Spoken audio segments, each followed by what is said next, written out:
오늘 성경 말씀은 구약 성경 여호수아 1장 1절에서 2절입니다. 다 같이 시작. 여호와의 종 모세가 죽은 후에 여호와께서 여호와께서 모세의 모세의 수종 수종자 눈의 눈의 아들 아들 여호수아에게 여호수아에게 말씀하여 이르시되 내 내 종 종 모세가 모세가 죽었으니 죽었으니 이제는 이 모든 백성으로 더불어 일어나 이 요단을 요단을 건너 건너 내가 그들 곧 이스라엘 이스라엘 자손에게 주는 주는 땅으로 가라. 땅으로 가라. 아멘. 오늘은 말레이시아에서 선교 20년 동안 하시는 우리 장명석 선교사님이 미국을 방문해서 저희 교회를 들려서 말씀을 증거하게 되었습니다. 내 종 모세, Moses my servant라는 제목으로 증거하실 때에 여러분이 다 큰 은혜 받으시기 바랍니다. 네, 할렐루야. 아멘. 감사합니다. 이렇게 오늘 복된 주일에 우리 살롬 원목교회 또 정말 그래 대선배님들 앞에서 부족한 종이 또 말씀을 대언하게 돼서 너무 감사하고 또 한편 또 송구한 마음도 듭니다. 번번에 다음 주에 블루벨 한인교회에서 미주 합동 총회가 개최되어 참석자 말레이시아에서 이렇게 방문하게 되었고 또 저희들을 위해서 우리 신청기 목사님 또 네 분께서 또 이렇게 거처를 허락해 주셔서 지금 목사님 댁에 머물면서 오늘 이렇게 예배를 드리게 되었습니다. 너무 감사합니다. 저는 불신 가정 속에 예수를 믿게 되었습니다. 오늘 말씀과 또 간증과 더불어 선교 사역에 대해서 오늘 함께 말씀을 드리고자 합니다. 제가 청소년 때 전도를 받아서 10대 청소년 시절 교회를 가게 되었습니다. 10대 청소년 때 아무것도 모르죠. 저 친구 좋아하고 또 친구 따라 이렇게 교회 가는 그런 입장이었고 그 당시에 저희 부친께서 위암으로 투병 중에 계셨습니다. 집안의 분위기가 우울했죠. 아버님은 암 치료를 받으신다고 고생하고 계셨고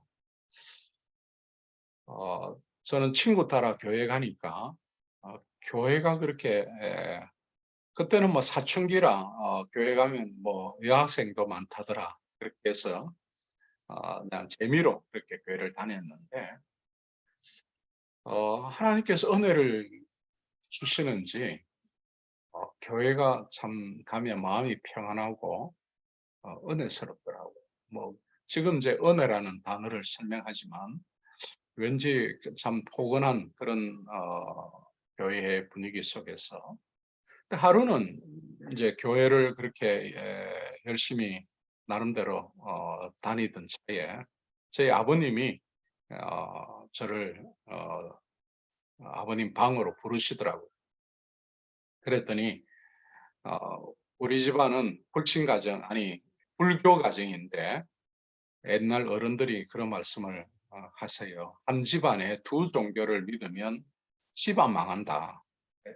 이제 본인도 투병 중에 계셨고 그리고 아들 녀석이 그때 뭐 방학이었습니다. 교회를 막 다니고 뭐 겨울 수련회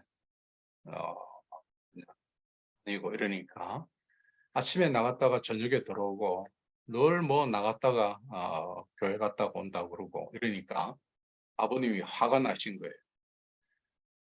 그리고는 교회 나가지 말라는 겁니다. 근데 제가 참 우리 기독교의 역설적인 것이 환란이 오면 오히려 더 신앙이 일어나듯이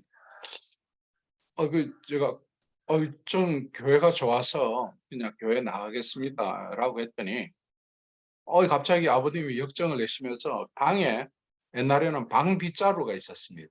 방 빗자루. 그 방 빗자루를 들고 막 저를 때리는 거예요. 이전에는 그런 적이 한 번도 없으셨지만 아마 여러 가지 몸과 마음이 약해지시고 이 아들 녀석이 교회 나간다 그러니까 그냥 화가 나신 거예요. 그렇게 그 다음에 저는 그래도 이상하게 용기가 났는지 그래도 교회가 좋아서 교회 나갈 거예요 하면서 아버님 방을 나갔습니다. 그 다음부터는 이제 제가 그 교회를 몰래 이제 다니는데 옛날에는 성경책, 빨간 성경책이 있었지 않습니까? 당근으로 된 찬송가하고 성경책을 제가 그 청소년 때에 제가 용돈으로 그걸 책방에서 이제 사서 겨울 그 두툼한 외투에 왼쪽 겨드랑이에 찬송가를 하나 넣고 오른쪽 겨드랑이에 성경책을 넣고 이렇게 이제 그냥 공부하러 간다는 핑계로 그냥 교회를 다녀오고 그랬습니다. 세월이 흘러서 지금 생각해 보면 하나님께서 그런 모습을 이쁘게 보셨는지 정말 은혜를 주셨습니다.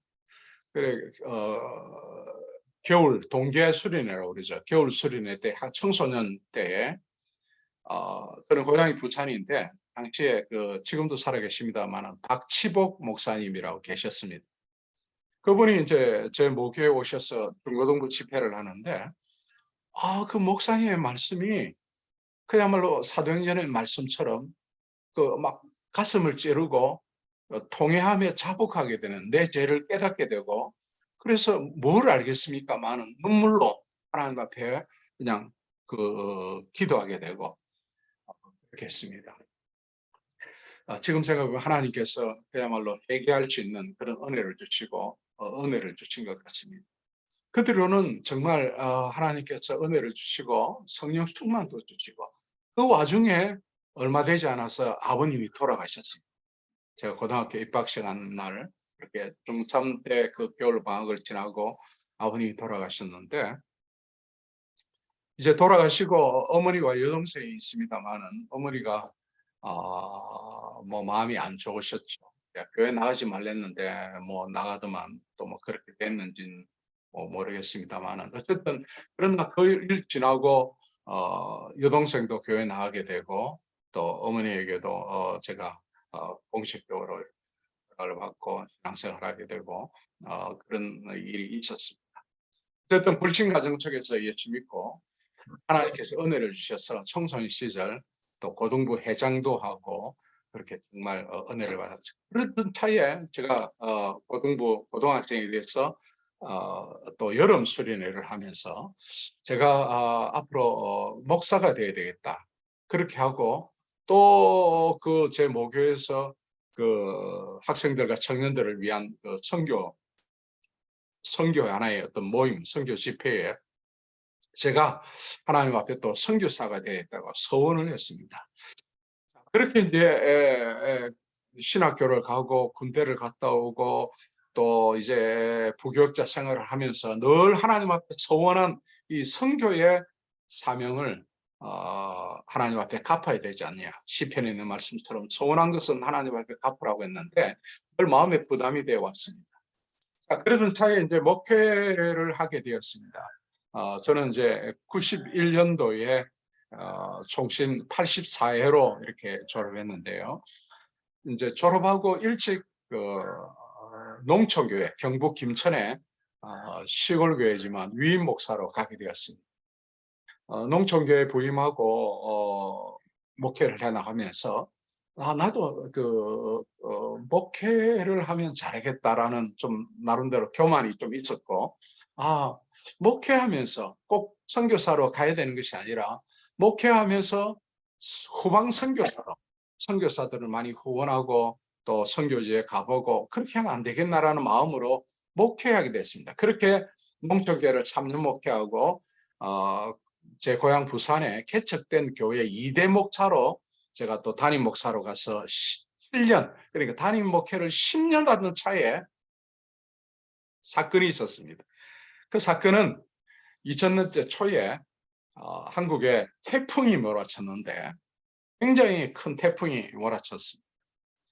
제가 심호하던 교회가 공장 위에 조립식 가건물로 이렇게 교회가 크게 이렇게 지어진 그런 교회였습니다.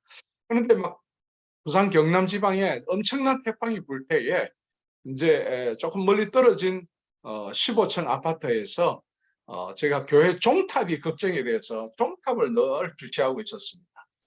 그런데 새벽 한 3시인가 4시인가 엄청나게 돌풍이 불고 간판이 날아다니고 막 그러는 와중에 저는 잠 못 자고 교회 종탑이 무너지지 않나 이렇게 늘 그냥 어렴풋이 그냥 앞이 잘 보이지가 않는 그 새벽녘에 교회를 늘 보고 있었죠. 그런데 어느 한순간에 교회를 보니까 아니 희미한 교회 건물이 뭔가 안 보이는 거예요. 그래 화들짝 그냥 깜짝 놀라서 그 태풍을 뚫고 교회로 달려갔습니다. 갔더니 종탑은 멀쩡한데 그 조립식 가건물 교회가 굴러덩 넘어간 거예요.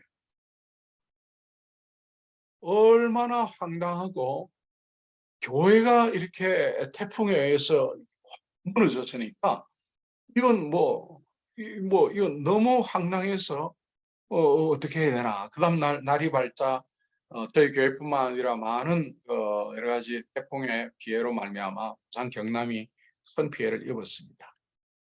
그 뒤로 그 무너진 그 건물을 철거하고 그 예배당 터에서 저녁마다 이제 기도하러 나가는데 처음에는 너무 황당해서 기도가 안 되더라고요. 무릎은 꿇었는데 너무 이게 교회가 이거 무너졌으니까 이 지역 사회의 목사로서 정말 이게 정말 어떻게 보면 이게 창피하기도 하고 황당하기도 하고 이를 어떻게 할고 그러는 와중에 저희 가정이 헌신하고 교인들도 헌신해서 다시 2층으로 된 식당 건물을 매입해서 교회를 이렇게 새로 세웠습니다.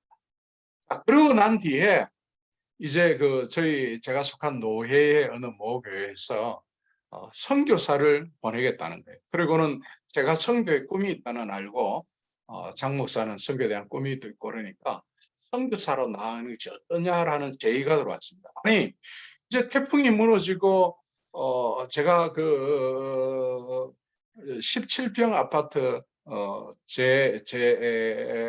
그 아파트를 팔아서 그 건물을 몽땅 그냥 하나님 앞에 건축원금 드리고 아무것도 없는데 거제사 교회를 채워넣고 얼마든지 소신껏 목회할 수 있는 그런 환경에도 불구하고 선교사로 그래서 하나님이 선교사로 보내시는 거예요. 그래서 저는 하나님 앞에 서원한 것이 있고 그래서 그래서 교회가 만약에 제가 생각합니다. 만약에 교회가 무너지지 않고 아마 그대로 있었더라면 아마 저는 계속해서 목회를 했을 것입니다. 그런데 하나님께서 그렇게 태풍을 통해서 교회가 무너지게 하고 제가 가진 거 얼마 되지 않지만 조그마한 아파트 팔아서 하나님 앞에 다 드리고 저희 가족 3명이서 아들 하나 있습니다만은 백년 가방만 들고 말레이시아 땅에 갖게 되었습니다.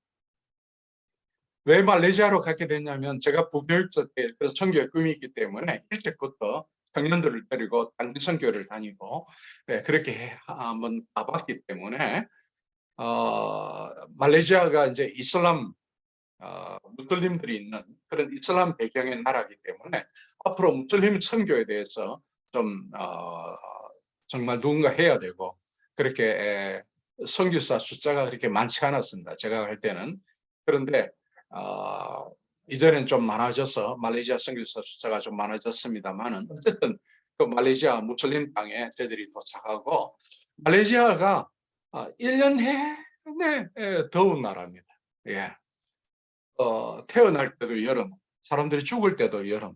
그냥 그 땡볕에 살아가는 그런 나라인데 처음에 가니까 정말 막 날씨는 덥죠. 그 습도가 높고 그리고 음식도 입에 안 맞고 그래서 참 제가 잠깐 여행 따라 하면 아마 여행 온 거하고 그러나 이제 제가 이제 선교사로 이게 단기 선교사로 지낼 것이다라고 마음 먹으니까 또 생각이 좀 다르더라고요.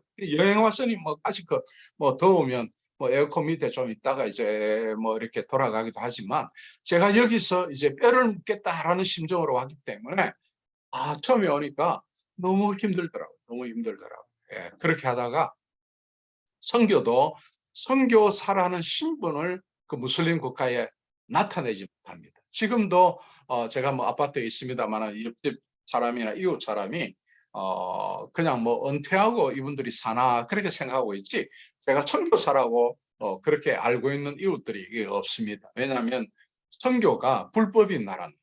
그렇기 때문에 사실은 조심스럽고 지혜롭게 그 이슬람 땅에 지금까지 이렇게 지내오고 있습니다만은 말레이시아가 이슬람 나라입니다만 그런 강경한 그런 나라는 아닙니다. 온순한 무슬림들이고 그러나 그럴지라도 일부 강성 이슬람 사람들이 있기 때문에 이렇게 너무 이렇게 뭐 드러난다 할까요?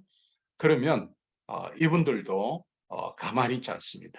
그래서 무슬림에 대한 이슬람에 대한 도전을 여기고 영국 식민지를 오래 했기 때문에 교회가 있고 기존 교회는 그대로 인정을 해주고 진행 교회가 있습니다. 그러나 너무 대외적으로 이렇게 말레이 사람들 자기들 그 무슬림들을 뭐 좀 이렇게 건드린다든지 뭐 그런 어떤 예민한 감정이 있으면 납치를 합니다. 납치도.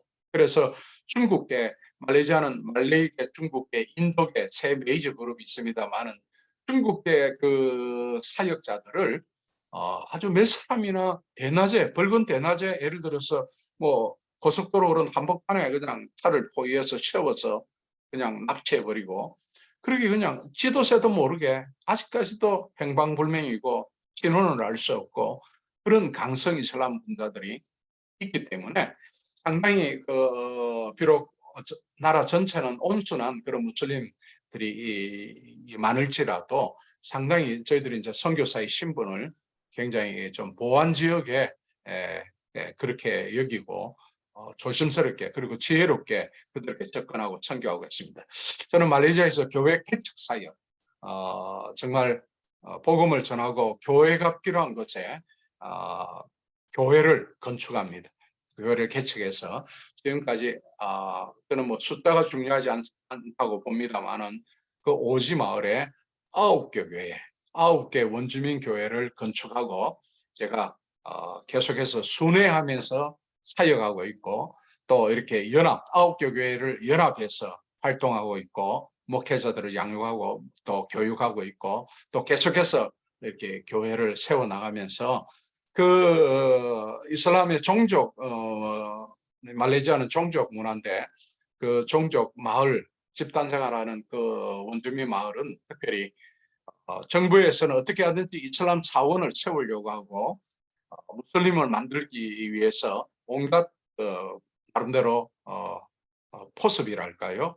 포교를 저들이 합니다. 그래서 이슬람을 갖게 되면 무슬림이라고 여겨지면은 정부에서 현금으로도 지원도 하고 집도 지어주고 태양열도 달고 도로도 만들고 주고 그 오지에 전기도 들어오게 하고 온갖 혜택을 다 주는 것이죠. 그래서 그곳에 정말 교회가 먼저 세워지느냐 아니면 이슬람 사원이 먼저 세워지냐에 따라서 그 마을의 모든 이제 운명이 달라지고 그렇게 됩니다. 어쨌든 그곳에 이제 힘들게 복음을 전하는데 아까 말씀드린 대로 참 그 이슬람 땅에 복음을 전하기가 너무너무 마음에 부담도 되고 신변적인 여러 가지 요인이라든가 날씨는 덥죠. 어떻게 저들에게 접근해야 될지 굉장히 고민을 많이 했습니다. 초창기 때 그러다가 제가 고민을 하다가 예수님이시라면 어떻게 하실까? 그래서 제가 생각해 봤습니다. 만약에 예수님께서 이 이슬람 땅에 오셔서 그들에게 정말 참 진리 되시는 예수님을 어떻게 전할 수가 있을까? 그렇게 생각하다가 예수님의 선교는 성육신, 인카네이션, 하나님께서 사람의 몸을 입으시고 우리에게 다가오셨다는 그것을 다시 한번 깨달았습니다. 그래서 저는 제 나름대로의 용어로 눈높이 선교, 눈높이 선교. 제가 어떤 선교사로서의 어떤 그들보다 어떤 상위의 위치에서 그들에게 다가가고 선교하는 것이 아니라 저들의 눈높이에 맞는, 마치 하나님께서 사람이 되어서 우리에게 오셔서 말씀하시고 우리와 함께 의식주를 하시고 우리와 함께 눈물을 흘리시고 배고파하시고 하신 것처럼 제가 비록 그들과 함께 살고 있지는 않지만 그러나 어쨌든 그들의 눈높이에 맞게 다가가면서 선교해야 되겠다라는 마음이 생겨서 뭐 거창한 그런 마음이지만 사실은 제가 고민하다가 오토바이를 타게 되었습니다. 오토바이. 원주민 마을은 도심에서 조금 떨어진 곳이라 나름대로 굉장히 산악 마을에 사는 원주민이 있고 산 중턱에 사는 사람이 있고 또 산 아래 도로변의 근처에 사는 원주민들이 있습니다. 그러니까 그들은 자가용이나 승용차를 물론 원주민 마을마다 다 다르긴 합니다만 제가 가는 그때는 별로 없었습니다. 그러나 더운 나라이기 때문에 사시사철 오토바이를 많이 이렇게 타고 다녔습니다. 그래서 그들이 타는 오토바이, 그래서 제가 그 한국에서는 오토바이를 타지도 않았습니다. 선교지에 와서 그들에게 접근하기 위해서 새로 오토바이 면허를 따고 115cc 작은 오토바이를 스쿠터죠. 그렇게 타고 가기 시작했습니다.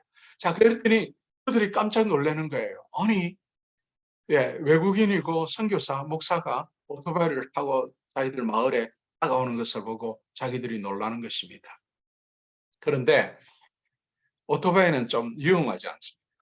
뭐 바퀴가 크고 시시가 크고 그냥 이런 오토바이는 그런 대로 안전하다고 하지만 그러나 오토바이는 이렇게 넘어진다든지 이러면 굉장히 중상 아니면 뭐 사망까지도 갈 수 있는 그런 때로는 가끔 위험하기도 합니다. 그러나 제가 오토바이를 타면서 늘 더운 나라이기 때문에 긴팔을 입고 헬멧을 쓰고 그렇게 갑니다만 워낙 햇빛이 강하기 때문에 손등이 빨갛게 익을 정도로 몇 시간 달리다 보면 그렇습니다. 그런데 문제는 더운 나라지만 제가 살아보니까 하나님은 참 공평하시다라는 생각이 뭐냐면 한 번씩 스콜이라고 소나기를 팍 내려주시는 거예요. 그러면 또 더운 나라에서 그런 대로 살만한 거예요. 그래서 근데 문제는 오토바이를 타고 가다가 소나기가 많이 내리니까 앞이 보이지가 않을 때가 있습니다. 막 억수같이 퍼붓는 그런 속을 때로는 달려야 되니까 제가 한 번은 길을 가다가 그 웅덩이를 발견하지 못하고 도로가 또 비포장 도로고 그러다 보니까 한번 넘어지고 말았습니다. 오토바이가 넘어지고 제가 팔과 다리에 상처를 많이 입었습니다. 허옇게 보일 정도로 지금도 상처가 있고 그렇습니다만은 너무 그냥 황당한 거예요. 비는 억수같이 퍼붓고 오토바이는 넘어지고 오토바이도 그냥 부서지기도 하고 제가 어떻게 해야 될지 아무도 인기척이 없는 그곳에서 황당한 마음이 들었습니다. 자, 그럴 때에 제 몸도 아프고 피도 오르고 온 그냥 옷도 헤어지고 인간적인 마음이 듭니다. 집에 가고 싶다. 집에 가고 싶다. 1시간 지금까지 한 서너 시간을 달려와서 1시간만 더 가면 선교지인데 집에 가고 싶다는 마음이 막 드는 거예요. 집에 가서 상처도 치료하고 좀 쉬면서 쉬고 싶다는 그런 마음이 드는 거예요. 그런데 그렇게 비를 맞고 있다가 제가 오토바이를 채웠습니다. 이거 오토바이는 부서지고 오고 갈 데 없는 이제는 뭐 어떻게 해야 될지 그러면서 제가 그 스쿠터 조그마한 오토바이 때문에 스위치를 이렇게 누르면 시동이 켜집니다. 근데 오토바이가 붙여져서 막 그냥 단재들이 그냥 늘려 있는데 비는 내리고 오토바이 스위치를 켜니까 부르릉 하면서 시동이 걸리는 거예요. 그래서 제가 그 순간에 인간적인 마음과 함께 어떤 생각이 드냐면 이걸 지금 지금 선교지에 가야 될지 다시 돌아서 집에 가고 싶다고 말했는데 그런 마음이 안 들었는데 집에 가야 될지 순간적으로 막 고민이 되는 거예요. 다시 내가 이 피를 흘리면서 오토바이를 타고 1시간 더 달려서 그 원주민 마을로 지금 가는 마을로 들어가야 될지 아니면 그냥 다시 서너 시간 타고 집에 돌아가야 될지 순간적으로 갈등이 왔습니다. 그럴 때에 비를 맞으면서 제가 주섬주섬 옷이 다 휘어졌지만 또다시 드는 생각이 뭐냐면 내가 말레이시아에 온 것이 살러 온 것이 아닌지 않느냐라는 생각이 들었습니다. 즉 다시 말해서 내가 말레이시아에 그냥 자녀 하나 데리고 이민 온 것이 아닌데 라는 생각이 들었습니다. 내가 말레이시아가 동남아 가운데 살만합니다. 산유국이고 또 나름대로 환경이 괜찮고요.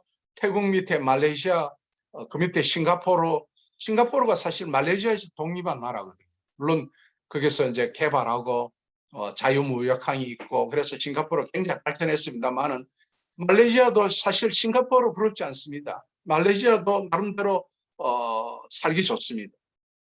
자, 그래서 많은 이제 소위 말해서 기력이 젊은 엄마들은 미국이나 유럽이나 이런 데는 너무 멀고 또 자녀 데리고 교육 오기도 재정도 많이 부담이 되기 때문에 그동안 필리핀을 많이 가다가 이제 최근 들어 말레이시아에 많이 들어요. 영어권이고 이러다 보니까 공부 시키고 그래 환경도 좋고요. 괜찮습니다. 그렇기 때문에 많이 오지만 선교사가 뭐 자녀 교육 때문에 말레이시아 간 것이 아니고 이민으로 말레이시아 간 것이 아니고 하나님께서 사명 주셔서 말레이시아 갔는데 내가 죽지도 않았는데 이 생각이 든 거예요. 내가 만약에 선교지를 가다가 죽었다면 순직이 될 겁니다. 순직이 되고 저의 선교는 끝나는 것이지만 내가 죽지 않았는데 내가 이 상처, 이 사고로 말미암아 내가 집에 갈 수 있겠나라는 그런 하나님의 사명이 생각난 것입니다. 그렇게 한 시간 달려가니까 마침 그 오지에 어린아이들이 열병으로 가끔씩 죽어가고 있습니다. 오지고 그러다 보니까 기온차도 많고 젊은 부부들 아직 20살도 안 된 젊은 10대 부부들이 애를 낳고 어찌할 바 몰라하고 그냥 뭐 약도 없고 병원도 없고 그러다가 아이를 그냥 돌보다가 열병으로 도와가는 그런 갓난 아이들이 많습니다. 그날도 젊은 부부가 이 아이를 가지고 선교사를 기다리고 있는데 제가 가니까 기도해 달라는 겁니다. 갈 때마다 기도하니까 그야말로 저들이 나름대로 질병의 고침을 받고 역사에 일어나는 거예요. 정말 하나님 앞에 하나님밖에 없고 정말 기도 외에는 다른 방법이 없으니까 그들이 간절히 기도하고 또 기도해 주면 저들이 나름대로 치유의 그런 은혜를 체험하니까 선교사 오기만을 기다리고 있는 그날. 그래서 제가 가서 이 아이를 안고 아이를 살려달라고 열을 내려달라고 기도하면서 밤새도록 그 열악한 예배당에 나무자에 앉아서 기도합니다. 제 상처도 아프고 고통스럽고 그냥 그렇게 기도하고 있습니다. 그러다가 날이 밝까 새벽녘에 동력이 뜨는데 제가 잠깐 눈을 떠보니까 이 아이가 죽었나 살았나 보니까 이 아이가 제 품에서 새근새근 잠자고 있는 거예요. 열도 내리고. 이 젊은 부부들은 저 예배당 저 나무자에 널브러져 자고 있습니다. 제가 그때 또다시 생각해 제가 만약 어제 그냥 선교 중단하고 제가 집에 갔더라면 어떻게 됐을까 이 생각을 해요. 예, 이 생각을 하게 되는 거예요. 그렇게 이제 시작된 저의 선교가 하나님 은혜로 교회 개척이 이렇게 잘 이루어지고 지금 9교회들이 정말 든든하게 잘 채워져 있고 원주민 목회자가 있는 교회도 있고 또 원주민 목회자가 없는 교회들은 평지도 지도자가 또 예배를 인도하고 있고 제가 이제 매주일 다 돌아볼 수 없으니까 매주일 몇 군데씩 이렇게 돌아보고 또 이렇게 연합 행사를 하면서 지금까지 지내오고 있습니다. 코로나를 지내오면서 선교지도 역시 힘들었습니다. 선교사님들도 역시 선교지에서 전 세계 한인 선교사들이 60여 명 코로나로 돌아가시고 제가 합동적 GMS 선교사인데 저희 선후배들도 많이 죽고요. 필리핀이나 혹은 라틴 아메리카나 이런 데 선교사들이 코로나로 위급할 때는 위중할 때는 비행기로 한국에 오는데 그 당시 필리핀 이런 동남아에서 올 때는 소형 비행기로 환자를 한국에 실어 나르는데 에어 앰뷸런스인데 1억 5천이 한국 돈 1억 5천이 들고 남미나 이런 데서 올 때는 거의 3억이 들더라고요. 그런데 돈이 문제가 아니죠. 한국에 와서 살면 되는데 한국에서 후송대에 와서도 돌아가시는 분들이 계시고 나름대로 어려움이 있었습니다. 간단하게 말씀드리면 저는 이제 어떤 어려움이 있었냐면은 대상포진이 오더라고요.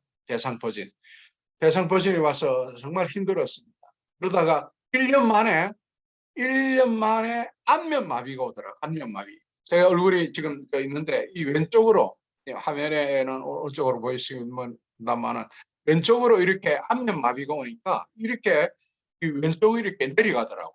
그래서 제가 얼마나 당했는지 수요일날 원주민 교회 가서 이제 악수를 하는데, 보통 이렇게 우리가 악수를 하면 악수만 할 뿐만 아니라 이렇게 미소를 지으면서 이렇게 잘 계셨냐고 이렇게 인사를 하는데, 이 미소가 안 지어지는 거예요. 얼굴 근육이 움직이지 않더라고요. 근데 이제 강대상에서 설교를 하고 내려와서 다시 악수를 하는데, 다시 이게 제가 이 미소를 지어야 되는데 이 느낌이 없더라고요. 토요일날 부랴부랴 저녁에 시내의 종합병원에 가서 이게 뇌출혈이 아닌가 싶어서 MRI를 찍었습니다. 사진을 찍어보니까 뇌에는 이상이 없는 거예요. 그 다음날 월요일 신경외과에 가니까 이 귀 뒤쪽으로 이렇게 신경이 이렇게 잘못돼서 이렇게 마비가 왔다는 그 의사의 소견이 있었습니다.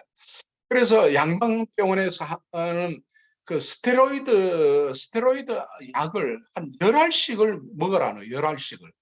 근데 한 몇 번 먹으니까 이게 숨이 가빠져 가지고 한날은 막 그냥 숨도 잘 안 쉬지고 그냥 잠도 안 오는 거예요. 숨이 안 쉬지니까. 그래서 그냥 새벽까지 그냥 잠 못 자고 제가 고생도 하면서 안 되겠다 싶어서 근데 이제 한국으로 갔습니다. 근데 한국에 가니까 코로나 와중에 입원도 안 시켜주는 거예요. 보통 이제 다른 분들 말씀 들어보니까 이게 안면 구안화사라고 그러는데, 구안화사가 오면은 집중적으로 한방치료, 침을 집중적으로 2주 동안 입원해서 맞아야 된다. 그래야 100% 돌아오는데 제가 초기 치료를 놓쳤습니다. 말레이시아도 중이가 있습니다. 중이를 통해서 조금 맞았습니다. 너무 그냥 비싸기도 하고, 그래서 그냥 잠깐씩 맞다가 안 되겠다 싶어서 한국에 입원하러 들어갔는데, 코로나 시대에 외국에서 왔다고 입원을 또 안 시켜주는 거예요. 그래서 개인 한의원에 가서 침을 계속 맞고 그랬는데, 이게 이제 지금은 이제 웬만하게 돌아왔습니다만은 의사 선생님이 한의사가 그러더라고. 100%는 안 들어옵니다 그러더라고. 왜냐하면 이게 초기에 치료를 놓쳤기 때문에. 그래서 제가 지금 피곤하고 그러면 이게 좀 약간 떨리기도 하고 그렇습니다. 그러나 어쨌든 처음에 왔을 때에 이렇게 막 그 눈이 이렇게 찌그러지고, 또 무엇보다 이제 입이 이렇게 내리앉으니까 물을 먹어도 물이 흘러내리고 눈도 제대로 안 감기는 거예요. 예. 그러니까 이제 얼굴이 이렇게 완전히 반쪽이 이렇게 내리앉으니까 제 몰골도 말이 아니고 너무 그냥 뭐 제가 지금 60 초반입니다만은 어르신들 앞에서 아니 제가 제 자신을 볼 때 너무 그냥 황당한 거예요. 황당한 거예요. 어쩌다 참 내 모습이 이랬나 싶을 정도로 황당한 마음이 가득 찼습니다. 그때 참 뭐 낙심이 되는 거예요. 사실 선교지에서 이렇게 있으면서 정말 면역력이 떨어지고 대상포진도 만나고 또 이렇게 구안화사까지 얼굴이 그냥 찡그러지고 이러다 보니까 제 마음이 낙심이 많이 됐습니다. 어느 날 제가 새벽녘에 참 제 자신을 보고 너무 낙심이 되고, 하나님 그 20년 동안 뭐 이렇게 선교하면서 정말 하나님 앞에 그냥 투덜투덜하는 거. 제 동기들을 보면 지금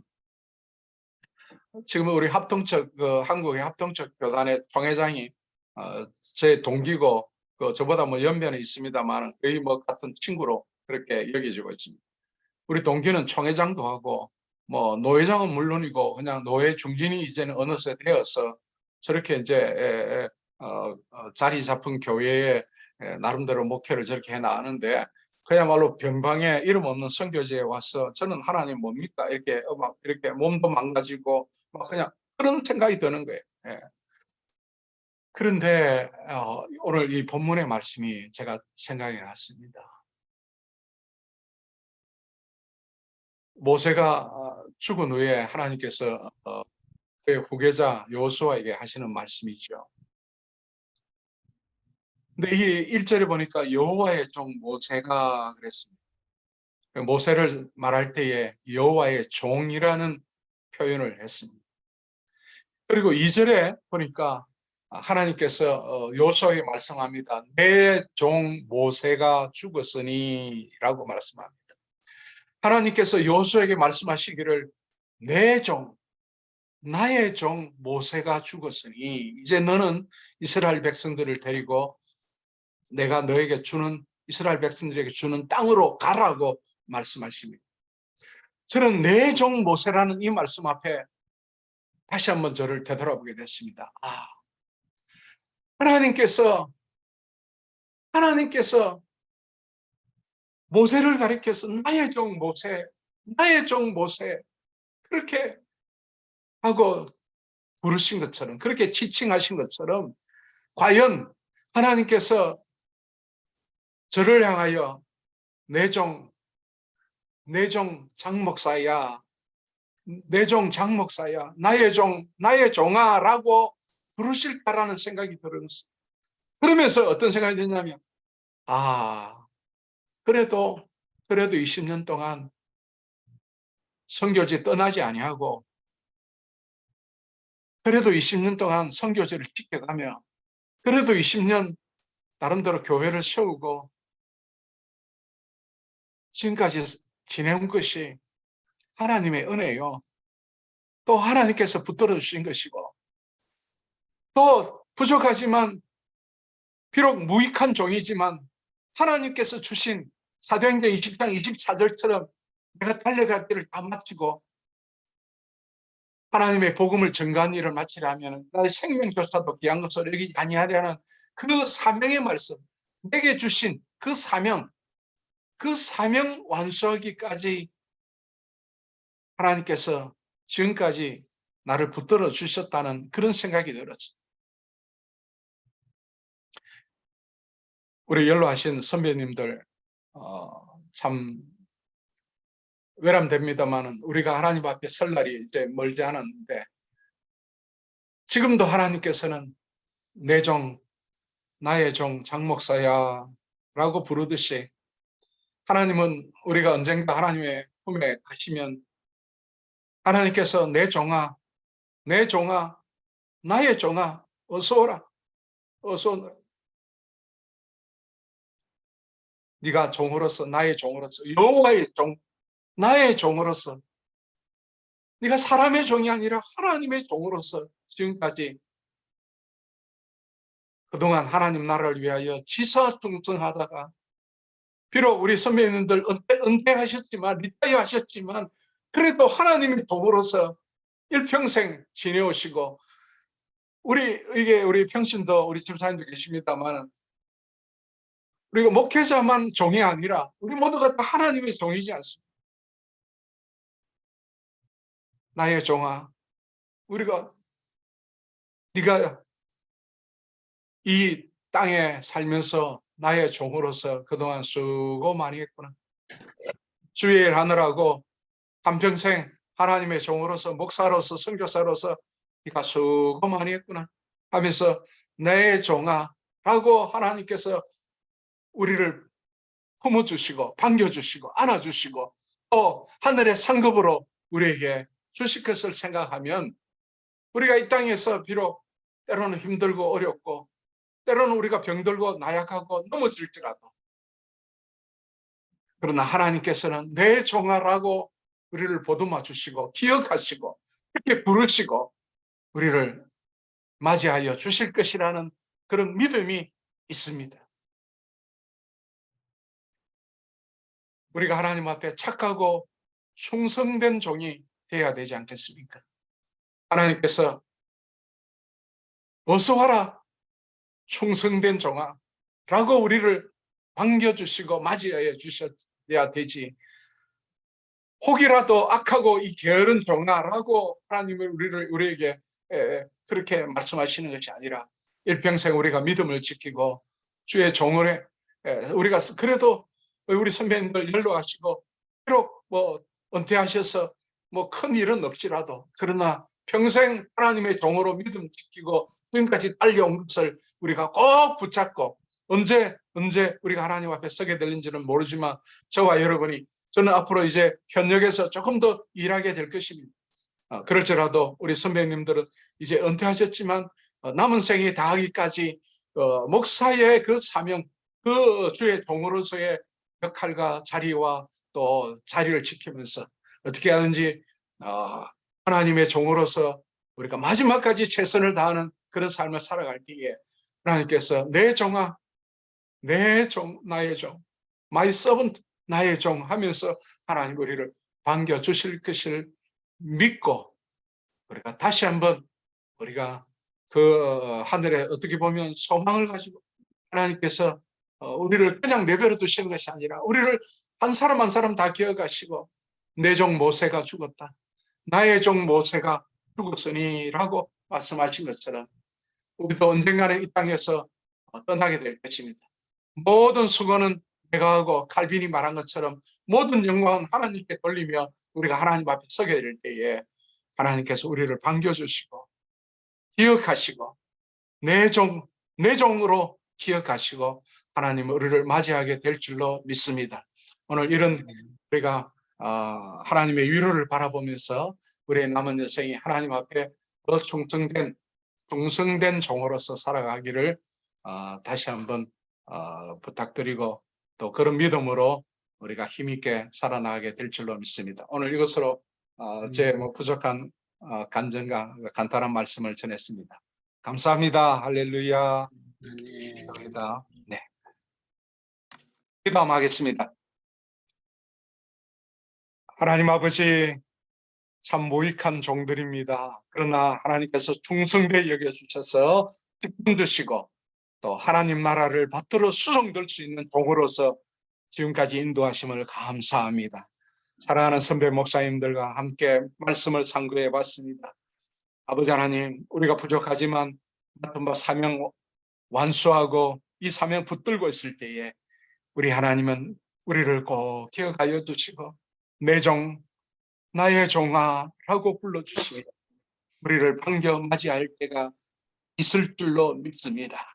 힘들고 어렵고 때로는 병들고 지칠지라도 우리는 하나님의 종으로서 사명 붙들고 하나님의 종으로서 부끄럽지 않게 살다가 하나님 앞에 의시 설 수 있는 저희 모두가 되게 하여 주시옵소서.